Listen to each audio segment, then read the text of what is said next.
Ngaji bareng yuk. Open your mind.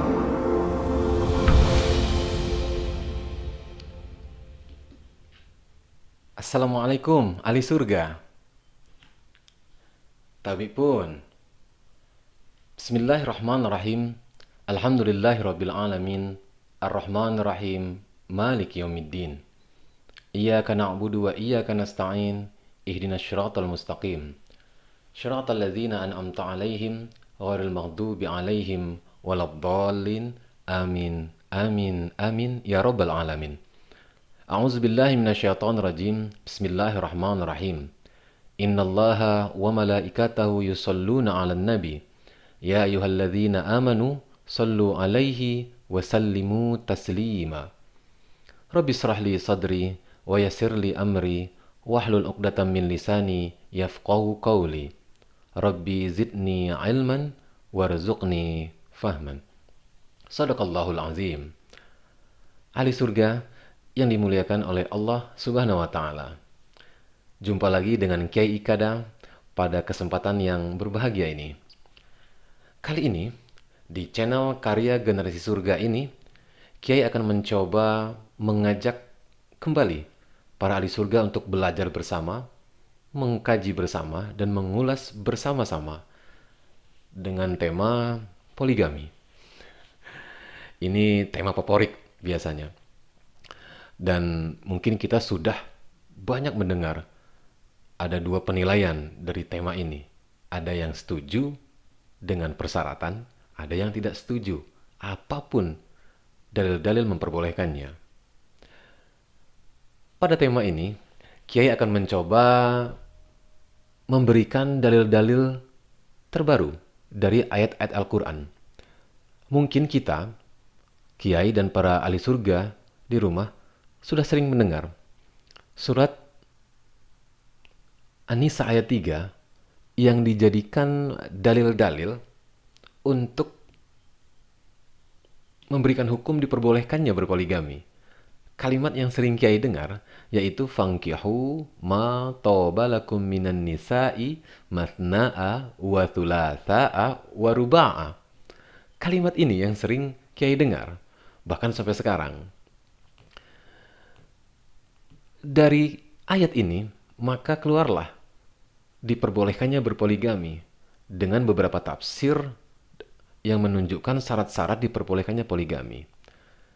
Tapi Kiai mencoba mengajak para ahli surga sekalian mengulas kembali tentang ayat-ayat mubayinat yang menjelaskan tentang ayat Al-Quran. Jadi kita akan menggunakan metode ayat bil ayat untuk menjelaskan ayat fankihu ma toba lakum minan nisa'i masna'a wa thulatha'a wa ruba'a. Kita akan cari penjelasan maknanya di surat-surat yang lain. Baiklah para ahli surga, untuk mengawalinya, Kiai akan mencoba mengulas kembali tentang ayat mutasyabihat. Dulu Kiai mengingat ayat mutasyabihat itu berarti ayat yang samar-samar, tidak jelas. Dan itu terbantahkan dengan esensi dari ayat mubayinat, ayat yang menjelaskan. Ayatun bayinat, ayat yang jelas. Setelah Kiai buka kembali ayat demi ayat, Kiai menemukan beberapa kalimat yang menunjukkan makna mutasyabihat itu apa. Kiai ingat ada kalimat dari firman Allah yang berbunyi rizqon mutasyabiha, rizki yang serupa. Ada juga kitab mutasyabiha, kitab yang serupa. Ada juga kalimat tasyabahat qulubuhum, jantung yang berdetak serupa. Berarti dari beberapa kalimat dari firman Allah ini memiliki makna mutasyabihat itu artinya serupa. Maka Kiai mengambil arti ayat mutasyabihat itu bukan samar-samar lagi, tapi ayat-ayat yang serupa. Serupa mutunya, serupa isinya, bahkan ada yang serupa struktur kalimatnya. Sebagai contoh, ayat yang serupa struktur kalimat, isi makna dan intisarinya, yaitu kalimat Allah fa bi ayyi ala rabbikuma tukadziban. Itu diulang berulang kali. Struktur kalimatnya sama, isinya sama, artinya sama, terjemahannya sama, maknanya sama. Lalu apa contoh ayat yang serupa struktur kalimatnya tapi beda temanya. Contoh, Kul huwallahu ahad. Walaupun beda kalimat, dia satu makna dengan kalimat walam yakullahu kufuwan ahad.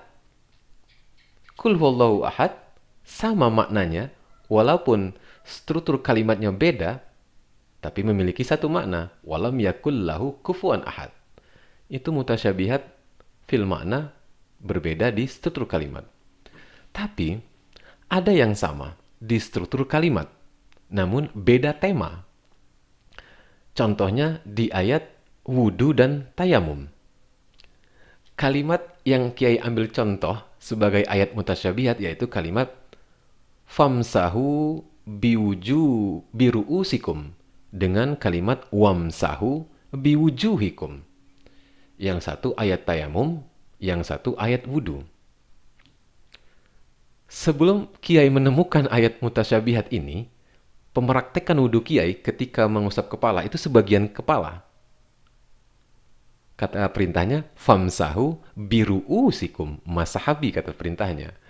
Namun setelah Kiai memperhatikan kalimat tentang tayamum, kata perintahnya sama, wamsahu biwujuhikum.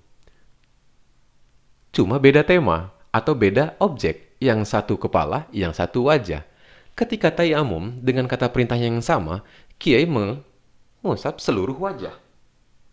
Maka setelah memperhatikan ayat ini, yang tadinya Kiai mempraktekkan mengusap kepala itu sebagian, sekarang Kiai mencoba membiasakan mengusap seluruh kepala. Karena memiliki kalimat yang sama kata perintahnya, hanya berbeda di objeknya. Yang satu tentang berwudu, yang satu tentang tayamum. Hanya kata perintahnya sama. Itu contoh ayat mutasyabihat. Lalu sekarang kita kembali ke tema poligami. Dalil yang sering digunakan oleh orang-orang yang mengisi ceramah ataupun yang lainnya, yaitu fankihu ma toba lakum minan nisa'i mathna'a wa thulatha'a wa ruba. Jadi, 2, 3, atau 4 itu dikembalikan kepada perempuan, menunjukkan kuantitas perempuan. Makanya kata perintah menikahnya boleh menikahi perempuan 2, 3, atau 4. Dulu Kiai memahami 2, 3, atau 4 ini kembali kepada jumlah perempuan yang boleh kita nikahi. Tapi setelah Kiai memperhatikan kalimat dari firman Allah di surat-surat yang lain, ada kata struktur kalimat yang sama, yaitu di surat Saba ayat 46. Sekarang kita buka bersama-sama dan Kiai akan membacanya di sini. Surat Saba ayat 46. A'udzubillahi minasyaitonirrajim. Bismillahirrahmanirrahim. Qul innama a'izukum biwahidah an taqumu lillahi mathna wa furoda. Shadaqallahul azim. Kalimat yang Kiai ambil sebagai ayat mutasyabihat, ayat yang serupa struktur kalimatnya namun beda tema, yaitu an taqumu lillahi mathna wa furoda. Sama seperti fankihu ma toba lakum minan nisa'i masna'a wa thulatha'a wa ruba'a. Fankihu kata perintah, antakumu kata perintah, ma toba lakum minan nisa objek, lillahi objek. Lalu masna'a wa ruba'a wa thulatha'a wa ruba'a sama persis kedudukannya dengan masna wa furoda. Di surat Saba ayat 46 ini, kalimat masna wa furoda tidak mungkin menjelaskan tentang kalimat Allah atau lillah. Yang pasti, dia merujuk ke kata perintah, ke antakumu. Maka, sama seperti surat An-Nisa ayat 3. 2, 3, dan 4 ini bukan menjelaskan tentang kuantiti perempuan, namun dikembalikan kepada kata perintah. Wahai kalian berdua, wahai kalian bertiga, wahai kalian berempat, disebutlah kalian, nikahlah oleh kalian perempuan yang toba atau nisa yang toibah. Dari terjemahan, toba diartikan yang kamu senangi. Surat An-Nisa ayat 3. Cobalah perhatikan. Kalimat toba, toibah diterjemahkan, ditafsirkan itu bermakna yang kamu senangi. Maka wajar dari terjemahan saja kita bisa mengambil kesimpulan yang tidak cocok dengan kata toyibat di surat-surat yang lain. Nanti akan kita kaji tentang makna toyibat. Sekarang kita mengkaji dari sisi struktur kalimat. Dari struktur kalimat ini, maka persamaan kalimatnya adalah di surat Saba ayat 46. Ini yang Kiai temukan secara pribadi. Lantas, bagaimana dari sisi intisari? Sekarang kita perhatikan lagi kalimat fa in khiftum alla ta'dilu fawahidah. Kata khiftum di sini bukan berarti sudah berpoligami, tapi baru berencana, baru berniat mau berpoligami. Lalu Allah membatasi kita, fawahidah, cukup satu saja. Kalau kamu ada niatan mau berpoligami, cukup satu saja kata Allah. Ini dari sisi intisari, logik, struktur bahasa Indonesia yang Kiai pahami. Lalu ada kalimat terakhir, zalika adna alla ta'ulu. Satu itu, menikah satu istri saja, itu lebih baik daripada kamu nanti tidak bisa berlaku adil atau nanti kamu berbuat aniaya. Dari kalimat selanjutnya, setelah kalimat 2, 3, dan 4 ini, kita jarang memperhatikan di sini. Ini baru satu ayat tentang poligami. Sekarang, kita akan buka surat An-Nisa ayat 129. Bagi seseorang yang sudah memiliki istri dan mau berpoligami, dengan rencana dia akan berusaha sesungguhnya untuk berbuat adil, maka Kiai menyampaikan surat An-Nisa ayat 129. Para ahli surga bisa membukanya di rumah dan Kiai akan membacanya di sini. Apa kata Allah? A'udzubillahi minasyaitonirrajim. Bismillahirrahmanirrahim. Walan tastati'u an ta'dilu bainan nisa'i walau harastum. Dari firman ini kita baca terjemahannya, dan kamu sekali-kali tidak akan dapat berlaku adil di antara istri-istrimu, walaupun kamu sangat ingin berbuat demikian. Dari ayat ini, siapapun yang mau berpoligami dan akan berusaha berbuat adil terhadap istri-istri, atau ketika setelah berpoligami, maka kata Allah, lantas tati'u, nggak akan pernah bisa kamu berbuat adil, kata Allah. Ini perintah Allah yang selanjutnya. Dan Kiai menilai secara pribadi, ini dilarang oleh Allah siapapun yang ingin berpoligami. Ini menurut Kiai pribadi. Dan teman-teman ahli surga memiliki penilaian yang berbeda. Ini hanya sekedar share. Tapi, kita baca selanjutnya. Fala tamilu kulal maili fatazaruha kal mu'allaqah. Kiai memahami, kalau sudah kadung berpoligami, bukan baru mau berpoligami. Ini kalau sudah kadung berpoligami, maka bersungguh-sungguhlah berbuat adil. Jangan sampai menganiaya yang lainnya, walaupun di dalam hati. Apa kata Allah? Tidak akan pernah bisa berlaku adil. Tapi kalau sudah kadung, bismillah kalian. Bercerai pun dilarang oleh Allah tanpa sebab. Ini surat kedua. Tadi surat Saba ayat 46 persamaan struktur kalimat. Surat yang kedua yaitu yang memiliki intisari pelarangan berpoligami, walaupun kita sangat ingin berusaha berbuat adil. Ada ayat selanjutnya yang lebih detail dan yang lebih jelas lagi. Mari kita sama-sama membuka surat Al-Ahzab ayat 50.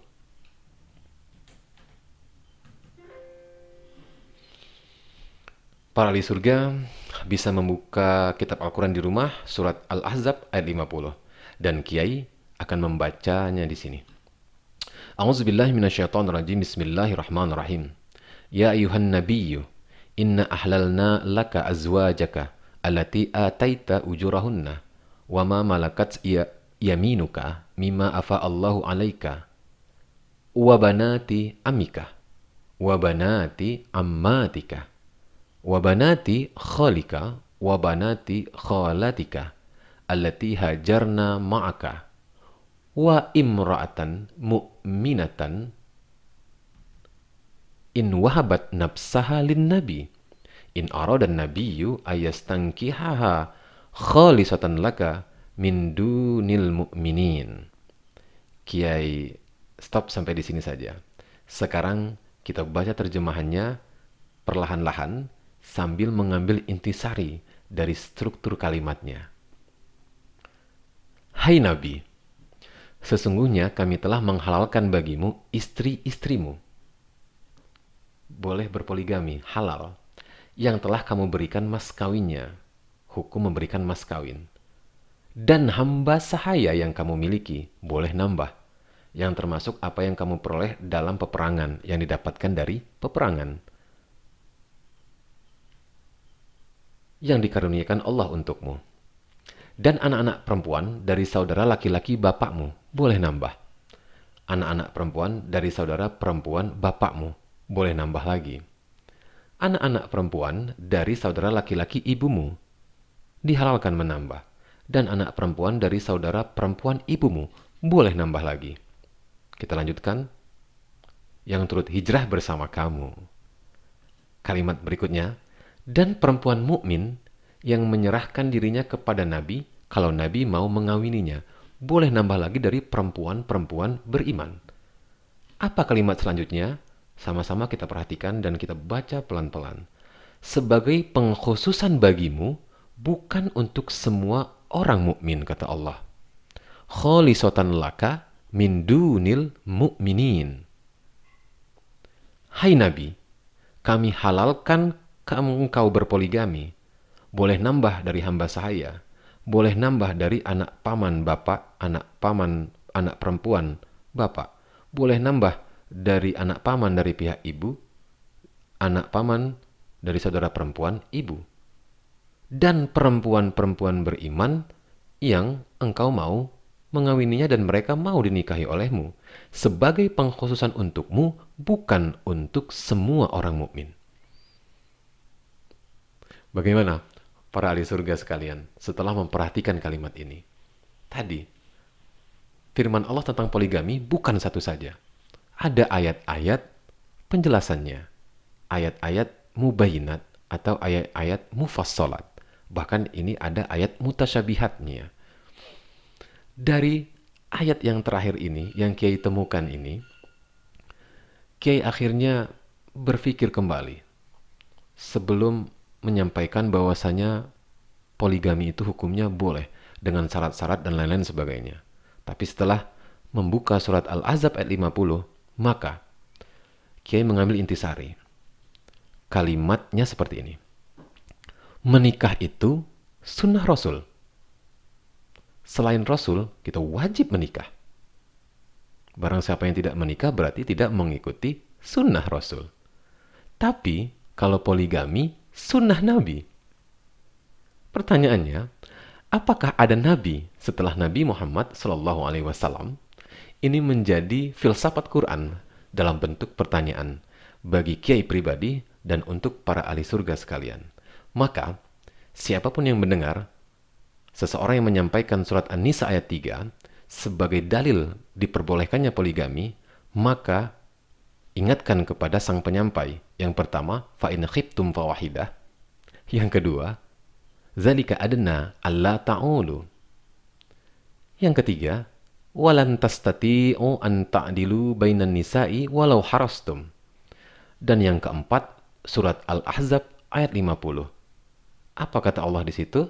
Hai Nabi, inna ahlalna laka min azwajika, boleh berpoligami, khalisatan laka min dunil mu'minin.